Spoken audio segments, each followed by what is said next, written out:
ఓర్గలు 9 national టీవీకి స్వాగతం. Civils అభ్యర్థుల కోసం సీఎం రేవంత్ రెడ్డి రాజీవ్ గాంధీ సివిల్స్ అభయహస్తం పేరుతో కొత్త పథకాన్ని ప్రారంభించారు. యూపీఎస్సీ సివిల్స్ 2023 ప్రిలిమ్స్ తో పాస్ అయిన అభ్యర్థులకు ₹1,00,000 చొప్పున ఆర్థిక సాయం అందించనున్నారు. సింగరేణి ద్వారా ఈ ఆర్థిక సాయాన్ని అందించనున్నారు. యూపీఎస్సీ సివిల్స్ 2023 ప్రిలిమ్స్ ఉత్తీర్ణత సాధించిన అభ్యర్థులతో సమావేశమయ్యారు CM Revanth Reddy. UPSC civils 2023 prelims ఉత్తీర్ణత సాధించిన ప్రతి అభ్యర్థికి శుభాకాంక్షలు తెలిపారు. ఏళ్ల తరబడి ఉద్యోగాలు ప్రిపేర్ అవుతున్న ఇలాంటి వారి కోసం చేయూతగా అభ్యర్థులకు ₹1,00,000 ఆర్థిక సాయం స్కీమ్ ని ప్రారంభించని అన్నారు. అభ్యర్థులంతా ఫుల్ ఫోకస్ గా చదివి సివిల్స్ సాధించాలని తెలిపారు. అభ్యర్థుల సమస్యలను అర్థం చేసుకుని గ్రూప్ 2 వాయిదా వేశామని తెలిపారు సీఎం. నిరుద్యోగుల సమస్య నుంచి తెలంగాణ ఉద్యమం పుట్టిందని తెలిపారు. ఎంతో మంది పోరాటం చేస్తే తెలంగాణ వచ్చిందని, అమరుల పునాదుల మీదే రాష్ట్రం ఏర్పడిందని, గత సర్కార్ నిరుద్యోగులని ఆగం చేసిందని తెలిపారు సీఎం రేవంత్ రెడ్డి. గత ప్రభుత్వం నిర్లక్ష్యం కారణంగా ఉద్యోగాలు భర్తీ కాలేదని, 90 రోజుల్లో 30,000 ఉద్యోగాలు భర్తీ చేశామని తెలిపారు సీఎం. రైతు కూలీల యొక్క ఆకాంక్షల మీద ఆలోచన చేసి వేలాది మంది విద్యార్థులు ముందు భాగాన నిలబడి పోరాటం చేయడంతో తెలంగాణ ఉద్యమం ఉవ్వెత్తున లేచింది.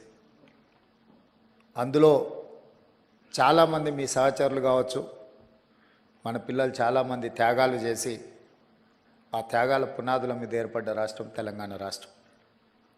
అందుకే ఈ ప్రభుత్వానికి నిరుద్యోగ యువకుల సమస్య పరిష్కరించడం అనేది మొదటి ప్రాధాన్యత. అందులో భాగంగానే డిసెంబర్ 3 నాడు 2023 ఫలితాలు వస్తే డిసెంబర్ 7 నాడు మేము బాధ్యతలు చేపట్టి 90 రోజులలో 30,000 ప్రభుత్వ ఉద్యోగ ఖాళీలను భర్తీ చేసి ఎవరికైనా అనుమానం ఉంటే లెక్క పెట్టుకోండి అని చెప్పి ఎల్బీ స్టేడియంలో ఎన్నికైన అభ్యర్థులతో పాటు విద్యార్థులు, వాళ్ళ తల్లిదండ్రులు, వాళ్ళ కుటుంబ సభ్యుల యొక్క కళ్ళల్లో ఆనందం చూస్తూ 90 రోజుల్లో 30,000 ఉద్యోగ నియామక పత్రాలు ఎల్బీ స్టేడియంలో ఎక్కడైతే మేము ఉద్యోగ ప్రమాణం చేసినామో అక్కడే వాళ్ళకు కూడా ఉద్యోగ ప్రమాణం చేయించి ఉద్యోగ పత్రాలు 90 రోజుల్లో 30,000 ఇవ్వడం జరిగింది. దీన్ని బట్టి తెలంగాణ నిరుద్యోగ యువత ఈ ప్రభుత్వం యొక్క ప్రాధాన్యత ఏందో అర్థం చేసుకోవాల్సిన అవసరం ఉన్నది. అదేవిధంగా మీకు అందరికీ తెలుసు, తెలంగాణ రాష్ట్రం ఏర్పడిన తర్వాత 10 సంవత్సరాలలో ఇచ్చిన ఏ నోటిఫికేషన్ కూడా ఇచ్చిన సమయానికి పరీక్షలు నిర్వహించిన సందర్భమే లేదు. దానికి కారణం ఏదైనా అయి ఉండొచ్చు, వాళ్ళ ఆలోచన విధానాలు ఏమైనా ఉండొచ్చు.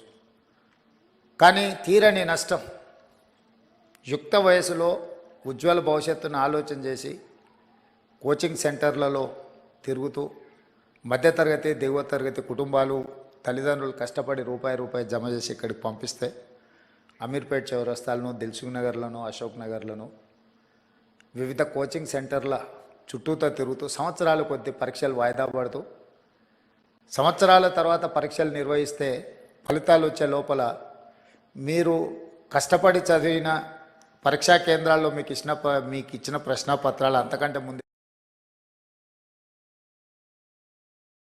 వెంబడే గ్రూప్ 1కు ప్రిపేర్ అవుతాం, మళ్ళీ గ్రూప్ 2 ప్రిపేర్ అవ్వడానికి కష్టం అవుతుంది అని అంటే వాళ్ళు చెప్పిన సమస్యలో కొంత విషయం ఉన్నది. కాబట్టి మా బట్టి విక్రమార్క గారు వెంబడే public service commission chairman Mahender Reddy గారితో మాట్లాడి ఈ విధంగా విద్యార్థులు లేవనెత్తుతున్నారు, ఇందులో కొంత విషయం ఉన్నది, మీరు ఆలోచన చేయండి అంటే తక్షణం పబ్లిక్ సర్వీస్ కమిషన్ కూడా గ్రూప్ 2 పరీక్షల్ని గ్రూప్ 3 పరీక్షలతో పాటు నవంబర్ అండ్ డిసెంబర్లో నిర్వహించడానికి ముందుకొచ్చారు. నేను ఎందుకు ఇవన్నీ మీతో పంచుకుంటున్నా అంటే ఇవాళ ఈ ఎగ్జామ్స్కి అంతా ప్రిపేర్ అవుతున్నదంతా మీ సహచరులు, మీ ఏజ్ గ్రూప్. ఆరోపణలు చేయడానికే చాలా సమయం వాళ్ళది అందులో పోతుంది. అందుకే నా సూచన, మనం నిర్వహణ చేసేటప్పుడు చాలా బాధ్యతాయుతంగా వ్యవహరించాలని మా మంత్రివర్గ సహచరులతో చర్చించి ఒక పకడ్బందీ ప్రణాళికతోని ఈరోజు తెలంగాణ రాష్ట్రంలో గ్రూప్ రాజకీయాల్లో ఎన్టీఆర్ ఒక బ్రాండ్ క్రియేట్ చేశారని అన్నారు సీఎం రేవంత్ రెడ్డి. హైదరాబాద్ హెచ్ఐసిసిలో కమ్మ గ్లోబల్ సమ్మిట్ నిర్వహించారు. ఈ కార్యక్రమానికి ముఖ్యమంత్రి రేవంత్ రెడ్డి చీఫ్ గెస్ట్ గా పాల్గొన్నారు. ఈ సందర్భంగా ఆయన మాట్లాడుతూ దేశానికి సంకీర్ణ రాజకీయాలు ఎన్టీఆర్ నేర్పించారని అన్నారు. ఎంతో మందిని రాజకీయాలకు పరిచయం చేసిన వ్యక్తి అని ఆయన తెలిపారు. 10 మందిని ఆదుకునే గుణం కమ్మవారికిదని చెప్పారు. కమ్మవారి కష్టాన్ని గుర్తింపు అవకాశాలు ఉంటాయని చెప్పారు. మట్టి నుంచి బంగారం తీయగల శక్తి కమ్మ వారికి ఉందని అన్నారు సీఎం. ఎన్టీఆర్ రాజకీయాలను ఒక బ్రాండ్ అని, లీడర్షిప్ కు బ్రాండ్ అని తెలిపారు సీఎం రేవంత్ రెడ్డి. చాలా మంది పెద్దలు పేరు పేరున అన్నిటికంటే ముఖ్యంగా నాకు మంచి మిత్రులు 17వ లోక్సభలో మాతో పాటు కలిసి పనిచేసిన కళానిధి అర్కట్ వీరాస్వామి గారు, అదేవిధంగా తానా అధ్యక్షుడు నిరంజన్ చౌదరి గారు, మాజీ అధ్యక్షులు, అదేవిధంగా వివిధ రాష్ట్రాలు వివిధ దేశాల నుంచి కమ్మ ప్రతినిధులను కమ్మ కుటుంబ సభ్యులను అందరినీ కూడా ఆహ్వానించి ఇంత గొప్ప కార్యక్రమాన్ని ఏర్పాటు చేసినందుకు మనస్ఫూర్తిగా నిర్వాహకులకు అభినందనలు తెలియజేస్తున్నాను.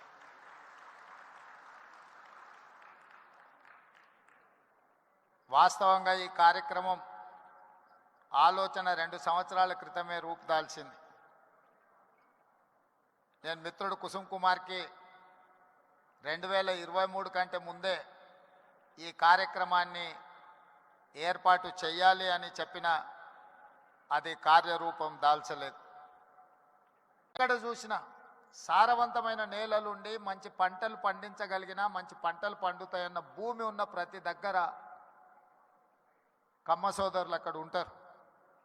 వాళ్ళ చదువు ఇవాళ జీవితంలో ఉన్నత స్థానాలకు రావడానికి ఉపయోగపడ్డదని నేను గట్టిగా అందరి ముందు చెప్పడానికి ఏమాత్రం జంకను. మనం వచ్చిన నేపథ్యం, మన రాణించిన తీరు, మనకు అవకాశం ఇచ్చిన వాళ్ళను తక్కువ చేసి మాట్లాడవలసిన అవసరం లేదు, చిన్న చేసి చూడప్పు కాదు. ఎన్టీఆర్ అందరికీ అవకాశం ఇచ్చిండు. అవకాశం వచ్చిన వాళ్ళు ఒక్కొక్కరు ఒక్కొక్క రకంగా ఉండొచ్చు, అది వాళ్ళ వాళ్ళ యొక్క విజ్ఞత. అదేవిధంగా ఎన్జీ రంగా, అదేవిధంగా వెంకయ్య నాయుడు, ఈనాడు చంద్రబాబు నాయుడు గారి గురించి నేను చెప్పాల్సిన అవసరం లేదు.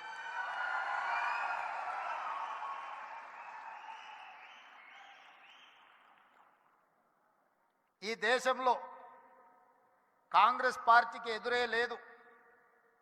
బలమైన నాయకురాలుగా శ్రీమతి ఇందిరాగాంధీ గారిని ఎదుర్కొనే వాళ్ళే లేరు. అంత బీఆర్ఎస్ నేతలకు ఇంకా బుద్ధి రావట్లేదని వరంగల్ వెస్ట్ ఎమ్మెల్యే నాయని రాజేందర్ రెడ్డి అన్నారు. రైతు రుణమాఫీపై మాట్లాడే అర్హత బీఆర్ఎస్ నేతలకు లేదని విమర్శించారు. హరీష్ రావు రాజీనామా చేయాలని డిమాండ్ చేశారు. బీఆర్ఎస్ నేత వినయ్ భాస్కర్ చేసిన వ్యాఖ్యలను తీవ్రంగా ఖండిస్తున్నానని చెప్పారు. డబుల్ బెడ్రూమ్ ఇళ్ల పేరుతో డబ్బులు వసూలు చేసిన దద్దమ్మ వినయ్ భాస్కర్ అని ఫైర్ అయ్యారు ఎమ్మెల్యే. వినయ్ భాస్కర్ పోరాటం అంతా కబ్జాల కోసమే చేశారని ఆరోపించారు. ప్రొఫెసర్ పాండురంగారావు అక్రమాలపై హైకోర్టుకు ఆశ్రయిస్తే అక్రమాలను కూల్చివేయాలని కోర్టు ఆదేశించిందని తెలిపారు. అందుకే అక్రమాలకు నోటీసులు ఇచ్చామని అన్నారు. నిజమైన గుడిసెవాసులకు ఇందిరమ్మ ఇల్లు ఇస్తామని తెలిపారు. తాను నిధులే తేలేదని వినయ్ భాస్కర్ చెప్పడం హాస్యాస్పదంగా ఉందని అన్నారు. భద్రకాళి మాడవిల్ల కోసం 10 కోట్లు తెచ్చారని చెప్పారు. ఎమ్మెల్యే ఫండ్ కింద సీఎం 10 కోట్లు విడుదల చేస్తే 7 కోట్లకు ప్రొసీడింగ్స్ తెచ్చానని తెలిపారు. ప్రెస్ మీట్ ముఖ్య ఉద్దేశం ఈ బీఆర్ఎస్ నాయకులకు ఇంకా కూడా బుద్ధి రావట్లేదు. ప్రజలు నమ్ముకుంటున్నారు అని ఆలోచన కూడా లేదు. ఇంకా 10 ఏళ్ళు ప్రజలను మోసం చేసింది కాకుండా ఇంకా మాయ మాటలతోటి మోసం చేయాలనే ఆలోచనగా ఉండటం సిగ్గుచేటు. ప్రజలు ఇవాళ పేపర్లో చూసిన తర్వాత ఆశ్చర్యం వేస్తున్నది. వాళ్ళు గాడుపులో బాణాలు వేసేవాళ్ళు, టీఆర్ఎస్ పార్టీ అంటేనే గాడుపులో బాణాలు వేసేవాళ్ళు, మాయ మాటలతోటి కడుపులు నింపేవాళ్ళు. మేము చేతలతోటి చేసి చూపించేవాళ్ళు. 5% చేస్తే 100% చెప్పుకునేటోళ్ళు వాళ్ళు, 100 చేసినా 5% చెప్పుకునేటోళ్ళం మేము. ప్రతిదీ ఆధారాలతోటి మేము ముందు వస్తున్నాం. ప్రతిదీ కూడా వాళ్ళకు పేపర్ ఉండదు, ఆధారాలు ఉన్నాయి, ఏదో ప్రెస్ మీట్ పెట్టి ఖండిస్తానంటే అయిపోతుంది. ఆఖరికి నిన్న డబుల్ బెడ్రూమ్ ఇళ్లలో కూడా మీరు కారణమైందట. మరి మీరెట్లా కారణమైందో నాకు కూడా అర్థం కాలే అన్న, కొద్దిగా కన్ఫ్యూజన్ ఉంటుంది. మీడియా వాళ్ళు చేపట్టి అది నేను 7-8 ఏళ్ళకెళ్ళి డబుల్ బెడ్రూమ్ ఇవ్వలేకపోయినా అంటున్నాడంట. సిగ్గు శరం లేకుండా మాట్లాడుతుంటే అసలు రాజకీయంలో వీరి మీద భాష మాట్లాడంటే కూడా నాకు కూడా అసహ్యం వేస్తున్నది. కానీ తప్పనిసరి పరిస్థితుల్లో 7-8 ఏళ్ళు కట్టి నా ఇంటి మీదకి మొన్న డబుల్ బెడ్రూమ్లు కొందరిని దోలిండు. అందులో 100 మంది అమాయకులు, పాపం 4 లీడర్లు ఉన్నారు. ఈ ఎమ్మెల్యే ఏజెంట్లను పెట్టి డబుల్ బెడ్రూమ్ దగ్గర 3 లక్షలు 5 లక్షలు వసూలు చేసిన దుకాణం అయినది. ఆ ఇండ్లు ఇచ్చేది ఉంటే మిగతా వాళ్ళందరూ వచ్చి మీద పడి కొడతారని భయానికి 7-8 ఏళ్ళు ఇండ్లు ఇవ్వకుండా కూర్చొని ఇవాళ నేను కారణం అంటాడు, నాలో నిన్నడం మీరు కారణం అంటాడు.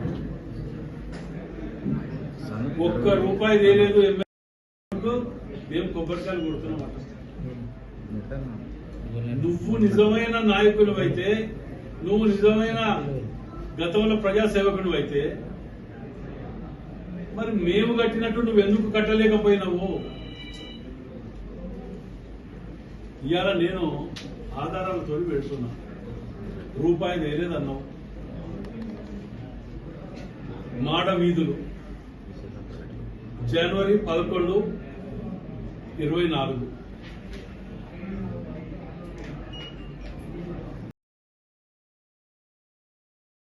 బీఆర్ఎస్ వర్కింగ్ ప్రెసిడెంట్ కేటీఆర్ ఆధ్వర్యంలో ఆ పార్టీ నేతలు గవర్నర్ రాధాకృష్ణన్ను కలిశారు. పార్టీ ఫిరాయింపులు, నిరుద్యోగులకు కాంగ్రెస్ ఇచ్చిన హామీలను నెరవేర్చని అంశంపై ఫిర్యాదు చేశారు. ఆ తర్వాత కేటీఆర్ మీడియాతో మాట్లాడుతూ తెలంగాణ రాష్ట్రంలో రాజ్యాంగంపై జరుగుతున్న దాడి, ఇతర అంశాలను గవర్నర్ దృష్టికి తీసుకెళ్లామని తెలిపారు. నిరుద్యోగ యువత, విద్యార్థులకు ఇచ్చిన హామీలను కాంగ్రెస్ ప్రభుత్వం ఎలా తుంగలో తొక్కుతుందో ఆయనకు వివరించామని తెలిపారు. హామీలు అమలు చేయనున్న విద్యార్థులు అరెస్టులు, అక్రమాల కేసులతో భయానక వాతావరణం సృష్టిస్తున్నారని తెలిపారు. గవర్నర్ చాలా సీరియస్ గా ఈ అంశంపై స్పందించారని, హోంశాఖ కార్యదర్శిని పిలిచి వివరాలు అడుగుతానని చెప్పారని అన్నారు. సీనియర్ నాయకుల బృందం ఈరోజు గవర్నర్ గారిని కలవడం జరిగింది. ఇందులో అందుబాటులో ఉన్న వాళ్ళందరం కూడా పాల్గొన్నాము. మాజీ మంత్రులు, ఎమ్మెల్యేలు, ఎమ్మెల్సీలు. ప్రధానంగా రెండు ముఖ్యమైన అంశాలు గవర్నర్ గారి దృష్టికి తీసుకొచ్చినాం. అందులో మొదటిది, రాష్ట్రంలోని నిరుద్యోగ యువత, రాష్ట్రంలోని విద్యార్థులకు కాంగ్రెస్ పార్టీ ప్రస్తుత ముఖ్యమంత్రి రేవంత్ రెడ్డి గారు కానీ, అదేవిధంగా ఈరోజు పార్లమెంట్లో ప్రతిపక్ష నాయకుడు రాహుల్ గాంధీ గారు కానీ ఆనాడు ప్రతిపక్షంలో ఉన్నప్పుడు హామీలు ఇచ్చినారు. ఏ రకంగా వాటిని వాళ్ళ తుంగలో దొక్కుతూ అప్రజాస్వామికంగా విద్యార్థుల మీద దాడులు, నిర్బంధాలు, కేసులు, న్యాయం అడిగిన విద్యార్థుల మీద లాఠీలు విరగొడుతూ ఒక భయానకమైన వాతావరణం. తెలంగాణ ఉద్యమ సమయంలో ఎట్లా అయితే యూనివర్సిటీలలో, కాలేజీ క్యాంపస్లలో, హైదరాబాద్లో ఒక భయానకమైన వాతావరణం ఆనాడు విద్యార్థుల మీద దాడుల్లో చూసినామో, అదే రకమైన వాతావరణం మళ్ళీ తిరిగి ఈరోజు పునరావృతం అవుతుందని చెప్పి గవర్నర్ గారి దృష్టికి తీసుకొని రావడం జరిగింది.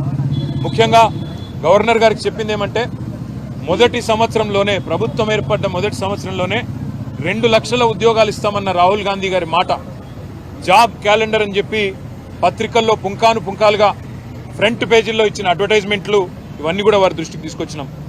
గ్రూప్ 1, గ్రూప్ 2, గ్రూప్ 3 ఈ 3 నోటిఫికేషన్లు కూడా గతంలో కేసీఆర్ గారు ముఖ్యమంత్రిగా ఉన్ననాడు ఇచ్చిన వాటిని తిరిగి రద్దు చేసి కొత్త వాటిని ఇస్తాం, పోస్టుల సంఖ్య పెంచుతామని చెప్పి కాంగ్రెస్ పార్టీ ఇచ్చిన మాటను గుర్తు చేసినాం. దాంతోపాటు జాబ్ క్యాలెండర్ ఇంతవరకు నిలబెట్టుకోలేదు, ఒక్క నోటిఫికేషన్ కూడా ఇవ్వలేదు అనే మాట కూడా గవర్నర్ గారి దృష్టికి తీసుకొచ్చినాం. దాంతోపాటు మెగా డిఎస్సి అన్నారు, అది కూడా చేయలేదు. నిరుద్యోగులకు నిరుద్యోగ భృతిస్తాం 4000 ఉద్యోగం దొరికే వరకు అన్నారు, అది కూడా చేయలేదనే మాట కూడా గవర్నర్ గారి దృష్టికి తీసుకొచ్చినాం.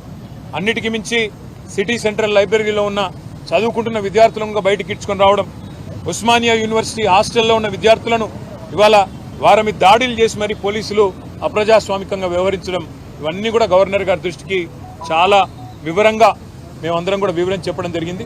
గవర్నర్ గారు చాలా గట్టిగా స్పందించినారు. హోమ్ సెక్రటరీని నేను పిలుచుకుంటాను, తప్పకుండా అన్ని వివరాలు అడుగుతాను. విద్యార్థుల మీద ఈ రకంగా జరగడం మంచిది కాదు అని కూడా వారు అన్నారు. ఇవాళ విద్యార్థులు నిరాహార దీక్షలు చేస్తున్నారు, కొంతమంది ధర్నాలు చేస్తున్నారు, చివరికి కొంతమంది ఢిల్లీ దాకా పోయి అక్కడ కూడా గొడవ చేస్తున్నారు సార్ అని చెప్పి వారికి అన్ని కూడా వివరంగా చెప్పడం జరిగింది. తప్పకుండా నేను స్పందిస్తాను, గవర్నమెంట్కు ఈ విషయంలో తప్పకుండా అడుగుతాను అని చెప్పి కూడా గవర్నర్ గారు చెప్పడం జరిగింది. నిరుద్యోగ వృత్తి ఇస్తామని కాంగ్రెస్ మోసం చేసిందని కేంద్ర మంత్రి కిషన్ రెడ్డి విమర్శించారు. హైదరాబాద్ లోని ధర్నా చౌక్ లో బీజేపీ యువ మోర్చా ఆధ్వర్యంలో నిర్వహించిన నిరుద్యోగ మహాధర్నాలో ఆయన పాల్గొని మాట్లాడారు. రేవంత్ రెడ్డి జాబ్ క్యాలెండర్ విషయమే మర్చిపోయారని ఎద్దేవా చేశారు. ఇచ్చిన హామీలను విమర్శించుకున్నారని అన్నారు. కాంగ్రెస్ ప్రజా వ్యతిరేకతను కుల్లగొట్టుతుందని ఈ పార్టీకి ప్రజలందరూ స్వస్తి చెప్తున్నారని అన్నారు. కాంగ్రెస్ నాయకులు ఎవరు దొరికినంత వారు దోచుకుంటున్నారని, రాష్ట్రంలో విస్తారంగా అవినీతి సాగుతుందని అన్నారు. అధికారాన్ని దుర్వినియోగం చేయడంలో మాత్రమే రాష్ట్రంలో మార్పు వచ్చిందని తెలిపారు కిషన్ రెడ్డి. హామీలను 100 రోజుల్లో ఎందుకు పూర్తి చేయలేదో చెప్పాలని ఆయన డిమాండ్ చేశారు. గతంలో ప్రజల తీర్పును కాలరాసిన కేసీఆర్ కాంగ్రెస్ ఎమ్మెల్యేలను బీఆర్ఎస్ లో చేర్చుకున్నారని అన్నారు. వేదిక మీద ఉన్నటువంటి పార్టీ జాతీయ నాయకులు, ప్రముఖ న్యాయవాది వస్తే నా తెలంగాణలో ఉన్నటువంటి లక్షలాది మంది యువతకు లాభం జరుగుతుందన్నా, కాబట్టి కళ్ళనీళ్ళు పెట్టొద్దన్నా అనేటువంటి మాటలు ఇప్పటికీ మన కళ్ళల్లో తిరుగుతున్నటువంటి విషయాలు మనం చూస్తూ ఉన్నాం. లక్షలాది మంది యువకులు విద్యా సంస్థలను వదిలేశారు, చదువును వదిలేశారు, తల్లిదండ్రులను వదిలేశారు. తెలంగాణ రాష్ట్ర సాధనలో ఆ రోజు పోరాటాలు చేశారు. సుమారు 1500 మంది ఆ రోజు తెలంగాణ బిడ్డలు ఏ రకంగా ఆత్మ బలిదానం చేసుకున్నారో మనకు తెలుసు. దేనికోసమో మన తెలంగాణ వస్తే మన తెలంగాణ అభివృద్ధి జరుగుతుంది, మన తెలంగాణకు మేలు జరుగుతుంది, నా తెలంగాణ బిడ్డలకు ఉద్యోగాలు వస్తాయి, మా అన్నలకు తమ్ముళ్ళకు అని చెప్పి ఆ రోజు బలిదానం అయ్యారు. వారు బలిదానం అయ్యే కాదు, ఈ తెలంగాణ సమాజం అంతా కూడా సకల జనుల సమ్మెతో ఆ రోజు పోరాటం చేశారు. చివరకు గల్లీ నుంచి ఢిల్లీ వరకు భారతీయ జనతా పార్టీ కూడా నిరంతరమైనటువంటి పోరాటం చేసి తెలంగాణ సాధనలో కీలక పాత్ర పోషించింది. ఉస్మానియా యూనివర్సిటీలో ఆ రోజు విద్యార్థులు ఆందోళన చేస్తూ ఉంటే పోలీసులు తుపాకులు ఎక్కుపెట్టినా అవమానాలకు గురి చేయడం జరిగింది. న్యాయం చేస్తున్న విషయాన్ని ఈ సందర్భంగా మనవి చేస్తున్నాను. అంతేకాదు ఈరోజు మనం చూస్తూ ఉన్నాం, ఈరోజు మన యొక్క కాసం గారు మాట్లాడుతూ ఇది ప్రజాప్రభుత్వము, ఇది ప్రజల పాలన, ఇది సోనియమ్మ పాలన, మీరు ప్రగతి భవన్ రావచ్చు, సెక్రటరియట్ రావచ్చు, చిక్కడపల్లి లైబ్రరీ దగ్గర నిరుద్యోగ యువకులంతా కోచింగ్ తీసుకుంటారు వచ్చింది తప్ప నిజంగా ఈరోజు తెలంగాణ అమరవీరులు, తెలంగాణ ఉద్యమకారులు, తెలంగాణ ప్రజల ఆకాంక్షలకు అనుగుణంగా కూడినటువంటి ప్రభుత్వము గత 10 సంవత్సరాలలో రాలేదు. అందుకే ఈరోజు మార్పు కోసం కాంగ్రెస్ అన్నారు, కానీ తెలంగాణ ప్రజల జీవితాలలో మార్పు రాలేదు, పాలనలో మార్పు రాలేదు, దోపిడీలో మార్పు రాలేదు, పార్టీ ఫిరాయింపుల్లో మార్పు రాలేదు, అవినీతిలో మార్పు రాలేదు, అధికార దుర్వినియోగంలో మార్పు రాలేదు, అహంకారపూరితమైనటువంటి వ్యవహారంలో మార్పు రాలేదు, ఏ దాంట్లో కూడా మార్పు రాలేదు. మార్పు వచ్చింది, ఇంతకుముందు చెప్పినట్టు జెండా మార్పు వచ్చింది, వ్యక్తుల మార్పు వచ్చింది, కానీ తెలంగాణ ప్రజల జీవితాలలో మార్పు రాలే, ఈ పాలనలో మార్పు రాలనే విషయాన్ని సందర్భంగా మనం వస్తున్నాం. అందుకే భారతీయ జనతా యువ మోర్చా ఆధ్వర్యంలో ఈరోజు తెలంగాణలో ఉన్నటువంటి ప్రతి నిరుద్యోగ యువతకు మేము అండగా ఉన్నాము. ఈ కాంగ్రెస్ పార్టీ ప్రభుత్వము, ఈ రేవంత్ రెడ్డి, ఈ రాహుల్ గాంధీ, ఈ సోనియా గాంధీ గారు, ఈ యొక్క ప్రియాంక గాంధీ ఏదైతే తెలంగాణ ప్రజలకు హామీ ఇచ్చారో, ఏ తెలంగాణ యువతకైతే హామీ ఇచ్చారో ఆ హామీల కోసం మీతో పాటు మేము కూడా నిలబెడతాము, మీ ముందు ఉంటాము, మీ వెనుక ఉంటాము, మీ పక్కన ఉంటాము, మీతో కలిసి పోరాటం చేస్తామని పిడికిలి బిగించి ప్రజాస్వామ్య పద్ధతిలో ఈ తెలంగాణలో 3 రోజుల పాటు భారీ నుంచి అతి భారీ వర్షాలు పడే అవకాశం ఉందని హైదరాబాద్ వాతావరణ శాఖ తెలిపింది. భారీ నుంచి అతి భారీ వర్షాల నేపథ్యంలో ఆరెంజ్ అలర్ట్ సాగుతున్నాయని తెలిపారు వెదర్ ఆఫీసర్లు. రాష్ట్రంలో కొమరంభీం, ఆసిఫాబాద్, మంచిర్యాల, జగిత్యాల, జయశంకర్ భూపాల్పల్లి, ములుగు, భద్రాద్రి కొత్తగూడెం, ఖమ్మం, మహబూబాబాద్, వరంగల్, హన్మకొండ జిల్లాలో భారీ నుంచి అతి భారీ వర్షాలు పడే అవకాశం ఉందని వాతావరణ శాఖ హెచ్చరికలు జారీ చేసింది.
కరీంనగర్ జిల్లాలో శనివారం రోజున అమ్మ మాట అంగన్వాడీ బాట సామూహిక అక్షరాభ్యాస కార్యక్రమంలో జిల్లా కలెక్టర్ పమేల సరస్వతి ఆధ్వర్యంలో నిర్వహించారు.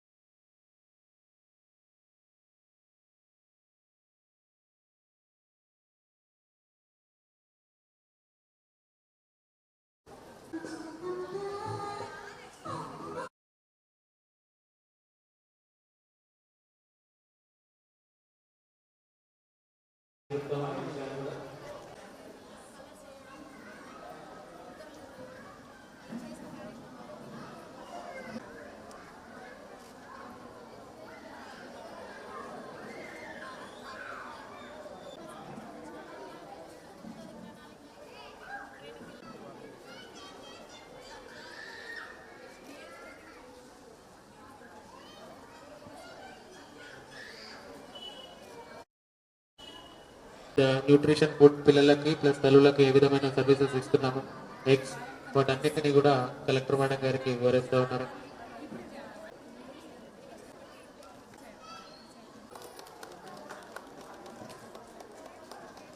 ముందుగా జ్యోతి ప్రజ్వలన జరుగుతుందండి. ఈ యొక్క అమ్మబాట అంగన్వాడీ బాట అనే కార్యక్రమం మనకు తెలంగాణ ప్రభుత్వం ఏర్పాటు కార్యక్రమం చేసుకోవడం జరిగింది.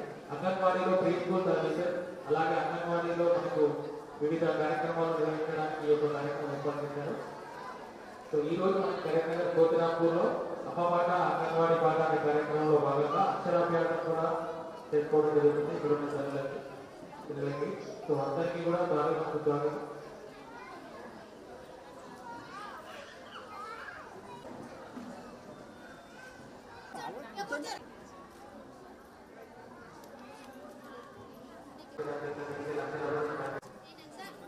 కోతిరాంపూర్ అంగన్వాడీ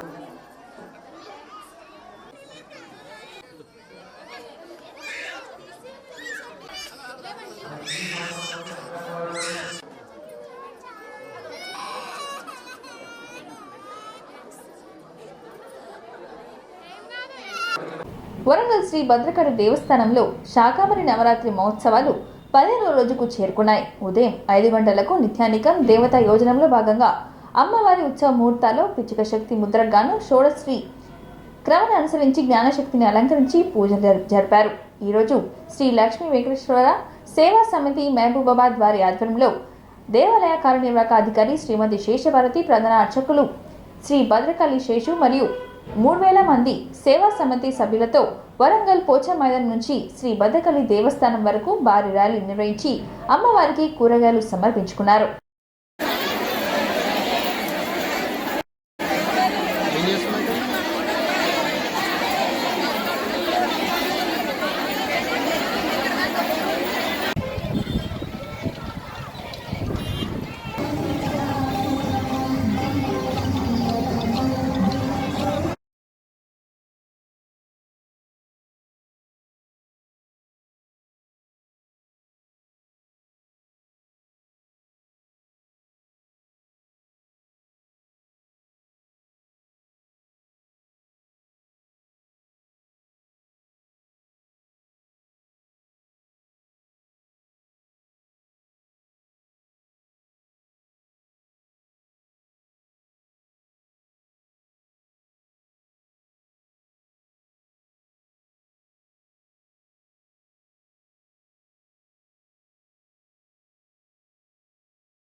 జిల్లా వాజేడు మండలం పరిధిలోని అటవీ ప్రాంతంలో బొగతప్ జలపాతం పరవళ్లు తొక్కుతోంది.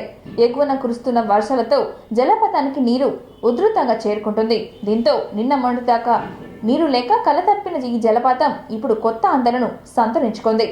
జల సవ్వరుడు పర్యాటకులను ఆకర్షిస్తున్నాయి. ప్రకృతి అందాలను వీక్షించేందుకు పర్యాటకులు తరలి వస్తున్నారు. ఈ జలపాతం వద్ద ములుగు జిల్లా మా ప్రతినిధి శ్రీనివాస్ అందిస్తారు.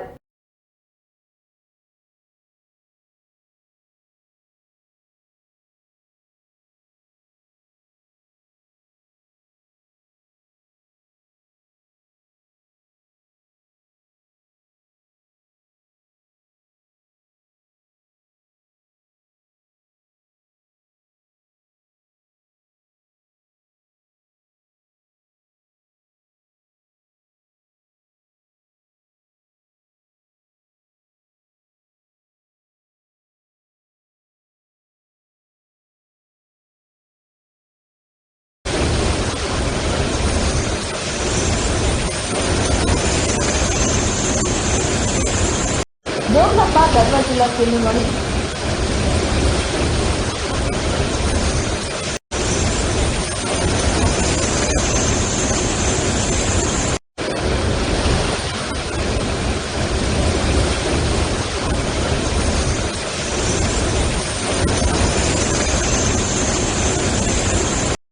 కేఎల్ఐ అతిథి గృహంలో ఏర్పాటు చేసిన అదనపు senior civil judge cum assistant session judge court కార్యాలయ భవనాన్ని తెలంగాణ రాష్ట్ర హైకోర్టు జడ్జ్ గద్వాల్ జిల్లా అడ్మినిస్ట్రేటివ్ న్యాయమూర్తి జువ్వాడ శ్రీదేవి, జిల్లా ప్రధాన న్యాయమూర్తి కె కుషా, జిల్లా కలెక్టర్ బిఎం సంతోష్తో కలిసి ప్రారంభించారు. అంతకుముందు ప్రారంభోత్సవానికి విచ్చేసిన రాష్ట్ర హైకోర్టు న్యాయమూర్తి జువ్వాడి శ్రీదేవికి జిల్లా కలెక్టర్ సంతోష్ అక్షయ గ్రాండ్ హోటల్ వద్ద వారికి సాధారణంగా ఆహ్వానం పలికారు. ఈ కార్యక్రమంలో సీనియర్ సివిల్ జడ్జ్ గంటా కవిత, ప్రిన్సిపల్ జూనియర్ సివిల్ జడ్జ్ పూజిత, అలంపూర్ జూనియర్ సివిల్ జడ్జ్ కవిత తదితరులు పాల్గొన్నారు.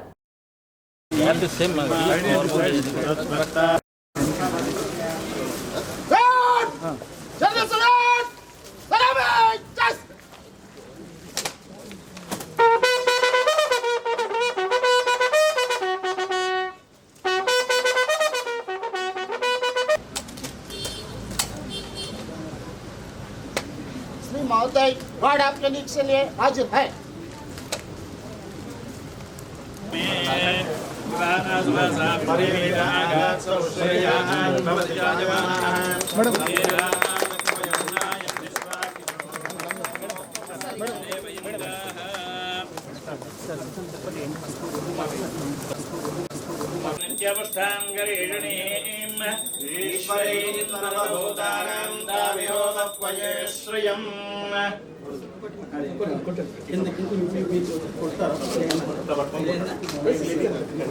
అది పట్టుకోండి మేడం. ఎడ్జ్ పట్టుకోండి.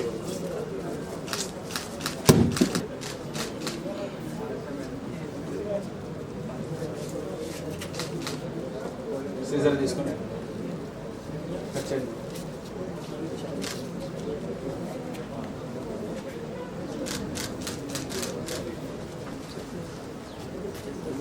हरे ओम ध्रुवं देवदनितां लोकैकदीपाङ्कुरां नूतनदीपम् अग्निमीले पुरोहितं यज्ञस्य देवमृत्युजाम् भूतारं रत्नधाता श्रद्धां विभूति वनस्पत्युर्भवेत् दिव्यैर्नानागन्धैः संयुतः अग्रयः सर्वदेवानां धूपोऽजो प्रतिगृह्यता भक्त्यादीपं प्रयश्चामि देवाय परमात्मने तेजो दधाति मंगलम भगवान विष्णु मंगलम मधुसूदन मंगलम देवकी पुत्रो मंगलम गरुड़ध्वज लक्ष्मी रमण गोविंद गोविंद।